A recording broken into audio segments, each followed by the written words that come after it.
All right, let's talk about remote work. I mean, when you first hear those two words, what do you picture? No more traffic jams, no boss looking over your shoulder. Maybe you're even working in your pajamas, right?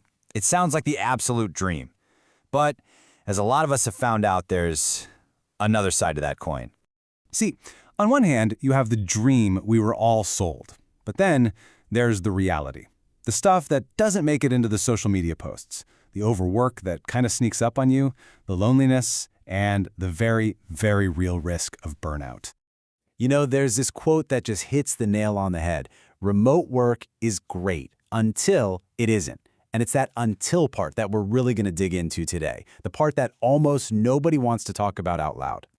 So, what are these challenges really? Let's pull back the curtain on the whole working from a laptop on the beach fantasy and get real about the unspoken hurdles of working from home. Okay, first up, and this one's a big one, the work-life boundary just dissolves. When your office is also your living room, work is always right there. That "I'll just check one more email" thought at 9 p.m. can easily spiral into you working at 11 p.m. without even noticing. There's no off switch, so remote work quietly turns into just always working. And then there's the loneliness. Wow, is it real?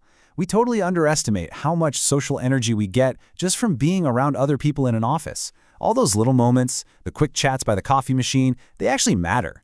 When that's gone, some days the only person you talk to is, well, yourself. And that can get heavy, fast. And that's the thing, it's not the big meetings you miss. It's the little human stuff. The random bursts of laughter from across the room. The casual, "Hey, want to grab lunch?"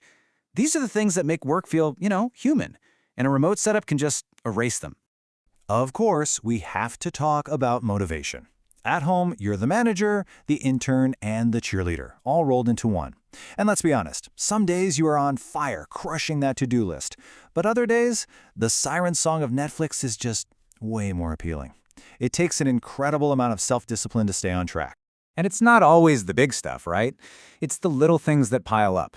The constant distractions, whether it's family or the delivery guy. The agonizing wait for a Slack message to come through when you could have just swiveled your chair. And oh my gosh, the classic internet outage right when you have a deadline. It's maddening. All of this creates this weird unspoken pressure. The pressure to prove you're working. In an office, people see you. At home, they don't. So what happens? We feel like we have to be on all the time, answering emails instantly, making sure that little green dot on Slack is always lit. It's this kind of performative work, and it is absolutely exhausting. And that pressure, it comes from a very real place. It's the fear of out of sight, out of mind. Can being physically away from the office make you professionally invisible? It's a huge concern. People worry that the best projects, the promotions, they might just go to the people who are physically there. So you feel like you have to work twice as hard just to stay on the radar. And when you mix those blurry boundaries with that constant pressure, you get the final and honestly the most serious challenge, the sneaky toll it takes on your health. Physically, sure, you're sitting way more, but it's the mental side. That's where it really gets you. Burnout isn't some big loud explosion. It just creeps in, quietly, until one day you wake up and you've got no focus and everything feels impossible. This all leads to a truth that's kind of hard to say out loud. Remote work is great, but it's not for everyone. And you know what? That is 100% okay. Some people genuinely thrive in a structured office with face-to-face interaction. Realizing that isn't a failure, it's just knowing yourself. Okay, so we've laid out all the tough stuff, but this is not about being all doom and gloom. The real question is, how do you take back control? How do you make remote work actually work for you? Here are 6 really powerful things you can start doing. First, create a hard start and end time. Have a ritual that means the day is over. Second, have a dedicated workspace. Even if it's just a corner of a room, it tells your brain this is where we work. Third, schedule virtual hangouts to fight that loneliness. Be intentional.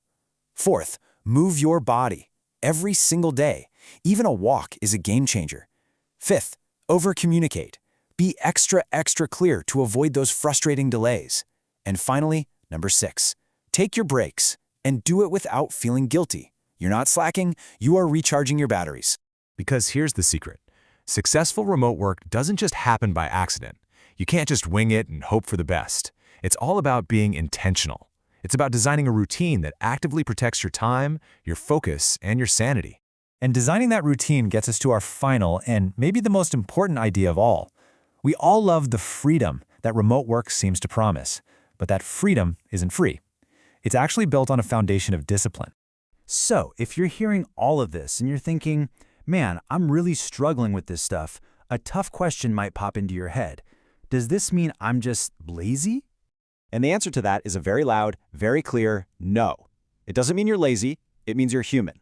We are not naturally wired for this much isolation and self-management without any practice. These things are hard because they're not how we're used to operating.